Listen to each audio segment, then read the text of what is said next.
नमस्कार दोस्तों। तो कैसे हैं आप लोग? आशा करते हैं कि आप लोग अच्छे होंगे और सभी अपनी अपनी तैयारी में मस्त होंगे, क्योंकि एग्जाम धीरे धीरे आपका करीब आ रहा है।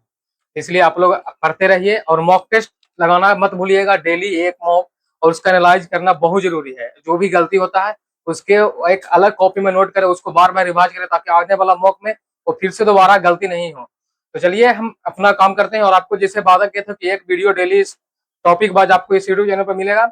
तो कल हम अनुच्छेद का भाग 1 यानी कि पार्ट 1 कराए थे, क्योंकि अनुच्छेद लंबा टॉपिक हो जाता है, इसलिए हम उसको 3 पार्ट में बांटे हैं। तो कल पार्ट 1 करा दिए थे और आज ये पार्ट 2 है।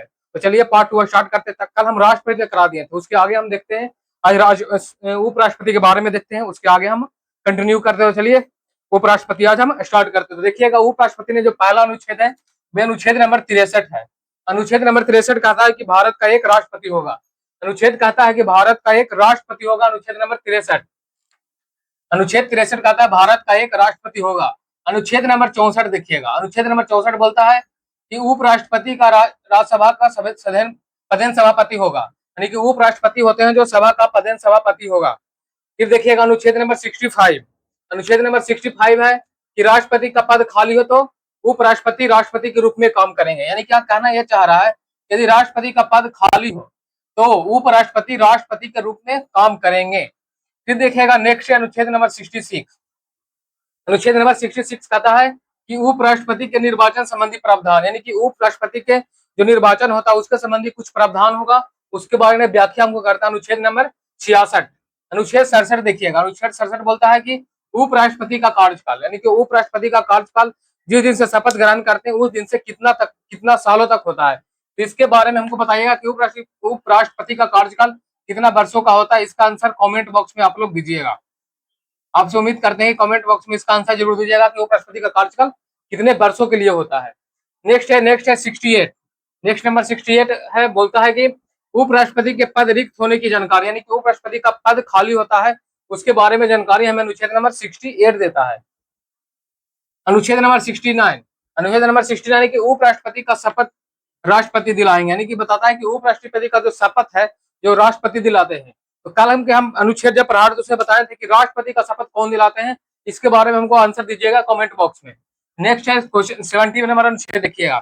70 नंबर अनुच्छेद बता रहा है कि राष्ट्रपति और उपराष्ट्रपति का पद खाली हो तो कार्य सुप्रीम कोर्ट के मुख्य न्यायाधीश करते हैं। यानी कि ऐसा स्थिति जब उत्पन्न हो जाए कि उपराष्ट्रपति का पद खाली है और राष्ट्रपति का पद भी खाली है, दोनों पद खाली हो, तो उस स्थिति में जो उसका कार्यभार संभालेंगे वो संभालते हैं सुप्रीम कोर्ट के जो मुख्य न्यायाधीश होते हैं, वो उपराष्ट्रपति का कार्य संभालते हैं। नेक्स्ट देखिएगा। नेक्स्ट है 71 नंबर। 70 नंबर 1 बोलता है कि राष्ट्रपति और उपराष्ट्रपति के चुनाव में वाद विवाद हो जाए तो उसका निपटारा भी सुप्रीम कोर्ट के मुख्य न्यायाधीश के द्वारा किया जाता है। यानी कि जब राष्ट्रपति और उपराष्ट्रपति का चुनाव हो उसमें कुछ विवाद उत्पन्न हो जाए तो उस स्थिति में उसका विवाद का जो निपटारा करेंगे वो भी सुप्रीम कोर्ट के मुख्य न्यायाधीश के द्वारा ही किया जाता है। इसको ध्यान दीजिएगा। 70 और 70 नंबर 1। फिर 74 नंबर अनुच्छेद बताता है कि राष्ट्रपति की सहायता के लिए मंत्रिपरिषद, राष्ट्रपति की सहायता के लिए मंत्रिपरिषद, यानी कि राष्ट्रपति के कार्य में सहायता के लिए एक मंत्रिपरिषद होता है। तो उस मंत्रिपरिषद का जो प्रमुख होता है उसको हम प्रधानमंत्री कहते हैं। यानी कि राष्ट्रपति के सहायता के लिए मंत्रिपरिषद और जिसका प्रमुख होता है वो प्रधानमंत्री होगा। नेक्स्ट है 76। 76 नंबर बोलता है कि भारत का एक महान्यायवादी होगा। भारत का एक महान्यायवादी होगा। ये हमें अनुच्छेद नंबर 76 बतलाता है कि भारत का एक महान्यायवादी होगा। नेक्स्ट है अनुच्छेद नंबर 78 बोलता है कि राष्ट्रपति को सूचित करने संबंधी प्रधानमंत्री का दायित्व, यानी कि ऐसा कोई विषय होता है उसको सूचित करने का जो दायित्व होता है, सूचित करने के संबंधी जो प्रधानमंत्री को दायित्व होता है, यानी कि राष्ट्रपति को सूचित करना है उसका दायित्व भी प्रधानमंत्री के होता है। यह है अनुच्छेद नंबर 78 हमें बतलाता है। फिर 79 नंबर अनुच्छेद है कि संसद का गठन, संसद का गठन के बारे में हमें 79 नंबर अनुच्छेद जानकारी देता है कि संसद का गठन किस प्रकार किया जाता है। फिर अनुच्छेद नंबर 80। अनुच्छेद नंबर 80 बताता है राज्यसभा की संरचना। अनुच्छेद नंबर 80 बताता है हमें राज्यसभा की संरचना। फिर है नेक्स्ट अनुच्छेद नंबर 81। अनुच्छेद नंबर 81 बताता है राज्यसभा की लोकसभा की संरचना। अनुच्छेद 80 राज्यसभा की संरचना, अनुच्छेद 81 लोकसभा की संरचना। फिर अनुच्छेद नंबर 89 देखिएगा।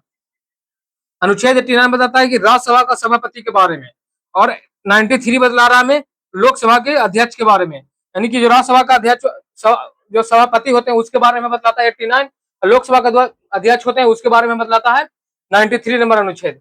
फिर देखिएगा 100 नंबर अनुच्छेद। 100 नंबर अनुच्छेद बता रहा है विधेयक पर मत बराबरी की स्थिति में निर्णायक मत देने का अधिकार, यानी कि कोई विधेयक हो उस पर मताधिकार किया जा रहा है, उस स्थिति में मत बराबर हो जाए तो उसमें एक निर्णायक मत दिया जाता है।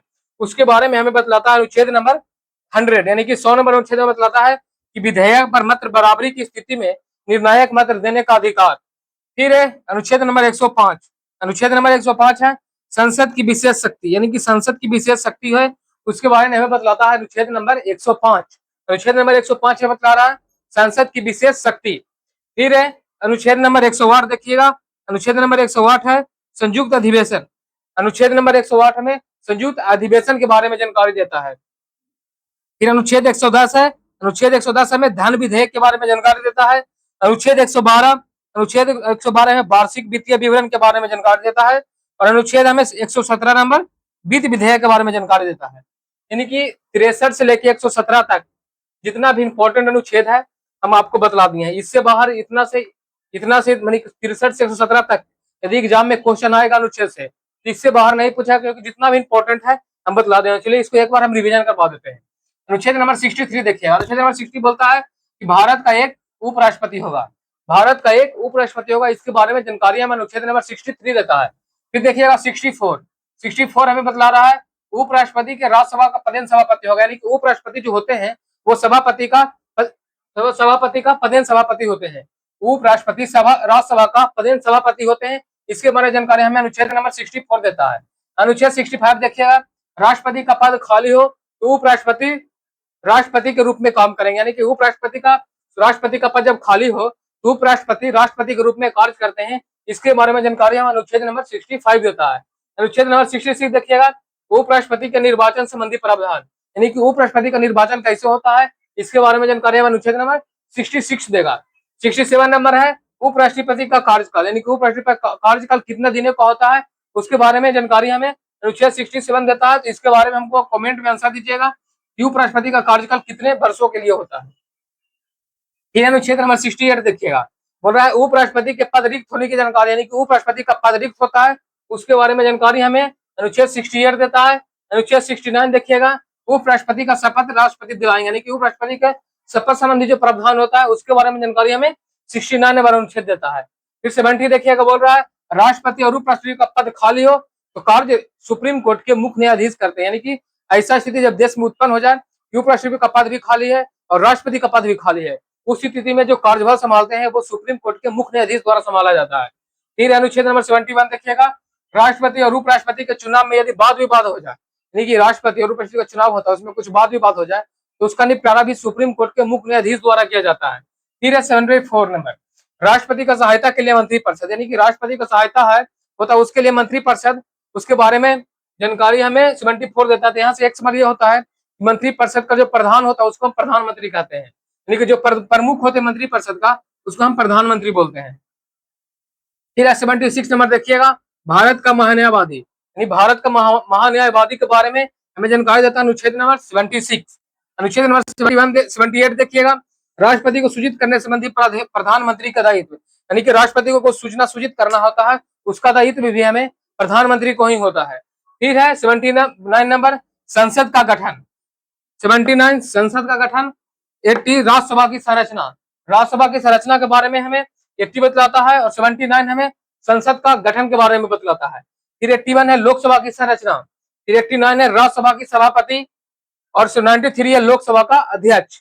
फिर 100 नंबर है विधेयक पर मत बराबरी की स्थिति में निर्णायक मत देने का अधिकार, यानी कि विधेयक पर मत अधिकार हो रहा है और उस स्थिति में जब मत बराबर हो जाता है तो उसमें एक विशेष मत देने का अधिकार होता है, निर्णायक मत देने का अधिकार होता है। उसके विषय में हमें जानकारी अनुच्छेद नंबर 100 देता है। फिर देखिए 105 संसद की विशेष शक्ति, यानी कि संसद की विशेष शक्ति के बारे में हमें अनुच्छेद 105 बतलाता है। अनुच्छेद 108 संयुक्त अधिवेशन, संयुक्त अधिवेशन के बारे में हमें जानकारी अनुच्छेद नंबर 108 देता है। फिर देखिएगा 110 धन विधेयक, 112 हमें वार्षिक वित्तीय विवरण और 117 हमें वित्त विधेयक के बारे में जानकारी देता है। फिर देखिएगा 123 है अध्यादेश जारी करना। 123 है अध्यादेश जारी करना।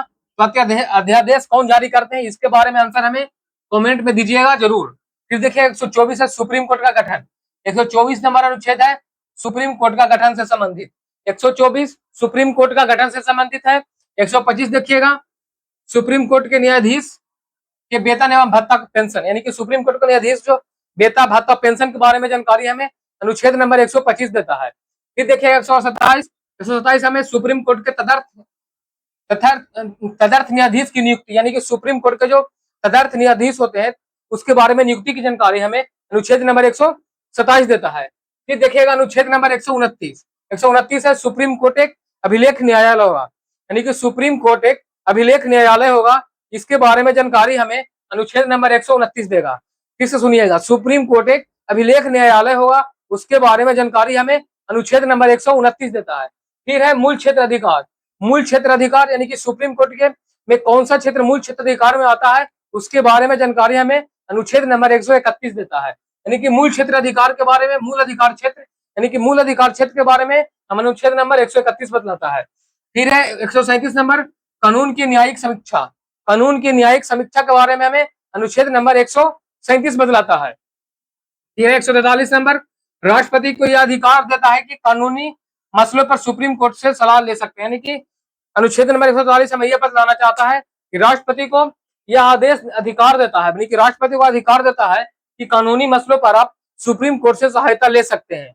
राष्ट्रपति को यह सलाह देता है कि आप कानूनी मसलों पर राष्ट्रपति से सुप्रीम कोर्ट से सलाह ले सकते हैं। अनुच्छेद नंबर 143 बतलाता है। फिर देखिएगा अनुच्छेद नंबर 48 भारत का एक महानियंत्रक महालेख परीक्षक होगा, भारत का एक नियंत्रक महालेख परीक्षक होगा, भारत का एक नियंत्रक महालेखा परीक्षक होगा, इसके बारे में जानकारी हम अनुच्छेद नंबर 48 देता है। फिर देखिएगा 123 नंबर बताता है अध्यादेश जारी करना, अध्यादेश जारी करना हमारे देश में अध्यादेश कौन जारी करते हैं इसके बारे में आंसर हमें कमेंट बॉक्स में दीजिएगा। 124 बताता है सुप्रीम कोर्ट का गठन, सुप्रीम कोर्ट का गठन के बारे में जानकारी हमें अनुच्छेद नंबर 124 देता है। अनुच्छेद नंबर 125 सुप्रीम कोर्ट के न्यायाधीशों का वेतन एवं भत्ता के पेंशन, सुप्रीम कोर्ट के न्यायाधीशों का वेतन भत्ता और पेंशन के बारे में जानकारी हमें अनुच्छेद नंबर 125 बतलाता है। अनुच्छेद नंबर 127 सुप्रीम कोर्ट के तदर्थ न्यायाधीश की नियुक्ति, सुप्रीम कोर्टों को तदर्थ न्यायाधीश की नियुक्ति के बारे में हमें अनुच्छेद नंबर 127 बताता है। अनुच्छेद 129 सुप्रीम कोर्ट एक अभिलेख न्यायालय होगा, सुप्रीम कोर्ट एक अभिलेख न्यायालय होगा, इसके बारे में जानकारी हमें अनुच्छेद नंबर 129 देता है।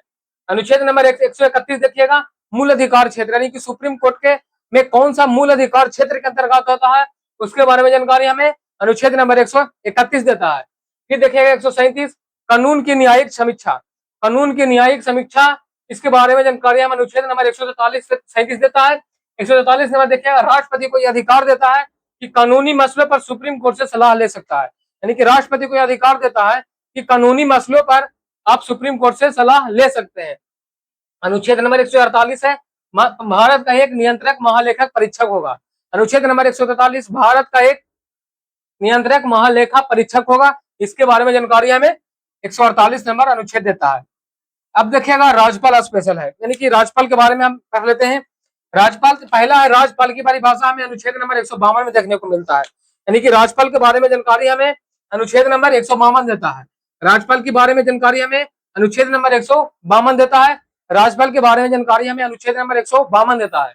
अनुच्छेद नंबर 153 देता है कि राज्यों के लिए एक राज्यपाल होगा, यानी कि हमारा राज्य के लिए एक राज्यपाल होगा, इसके बारे में जानकारी हमें अनुच्छेद नंबर 153 देता है।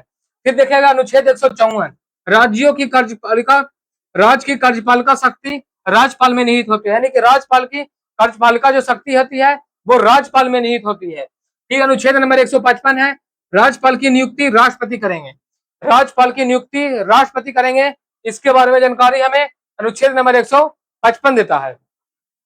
अनुच्छेद 156 देखिएगा राज्यपाल का कार्यकाल, राज्यपाल का कार्यकाल, इसके बारे में जानकारी हमें अनुच्छेद नंबर 156 देता है। तो इसका आंसर हमें कमेंट बॉक्स में दीजिएगा कि राज्यपाल का कार्यकाल कितने वर्षों का होता है, यानी कि शपथ ग्रहण के दिन से राज्यपाल का कार्यकाल कितने दिनों का होता है, इसके बारे में आंसर हमें कमेंट बॉक्स में दीजिएगा।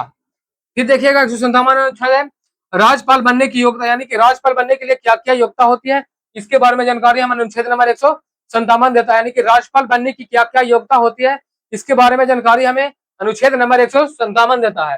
फिर अनुच्छेद नंबर 158 राज्यपाल पद के लिए शर्त, यानी कि राज्यपाल पद के लिए क्या क्या शर्तें होती है उसके बारे में जानकारी हमें अनुच्छेद नंबर 158 देता है।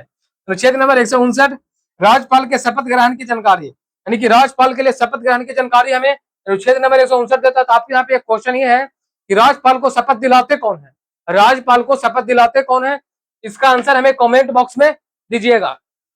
राज्यपाल को शपथ ग्रहण की जानकारी हमें अनुच्छेद नंबर 159 देता है।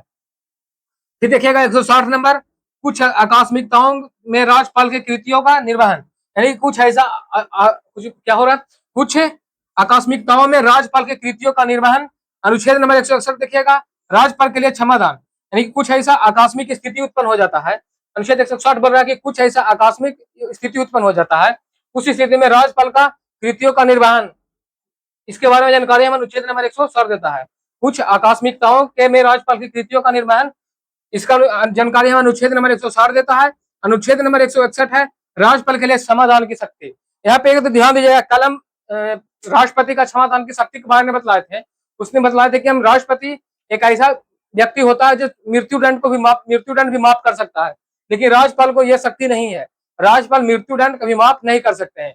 इस प्रकार हम 161 नंबर यानी कि राज्यपाल तक आपको जितना भी इंपॉर्टेंट अनुच्छेद था उसके बारे में हम टोटल आपको पढ़ा दिया, पार्ट 1 में और पार्ट 2 में, दोनों में 100 राज्यपाल तक जितना भी अनुच्छेद इंपॉर्टेंट था टोटल हम कवर कर दिए हैं। अब दोनों वीडियो देख लीजिएगा, इससे बाहर एग्जाम में अनुच्छेद नहीं आएगा, और जितना भी अनुच्छेद बच रहा है हम नेक्स्ट पार्ट यानी कि पार्ट नंबर 3 में टोटल अनुच्छेद को कवर कर देंगे। यदि आपको इतना कर लेते जितना हम करा रहे हैं अनुच्छेद, उससे बाहर एग्जाम में क्वेश्चन नहीं आएगा अनुच्छेद से रिलेटेड, ये गारंटी है। आप लोग इस वीडियो को एक बार 2 बार, जब तक याद नहीं होता देखिएगा, 2 बार आप देख लीजिएगा अच्छा से, हम इतना बार रिपीट कर दिए हैं कि आपको याद हो ही जाएगा। तो चलिए मिलते हैं किसी नेक्स्ट वीडियो में, तब तक वीडियो को लाइक कीजिएगा, चैनल को सब्सक्राइब भी कीजिएगा और अपने दोस्तों के पास भी जरूर कीजिएगा। तब तक के लिए मिलते हैं नेक्स्ट वीडियो में, तब तक के लिए धन्यवाद, पढ़ते रहिए, मस्त रहिए।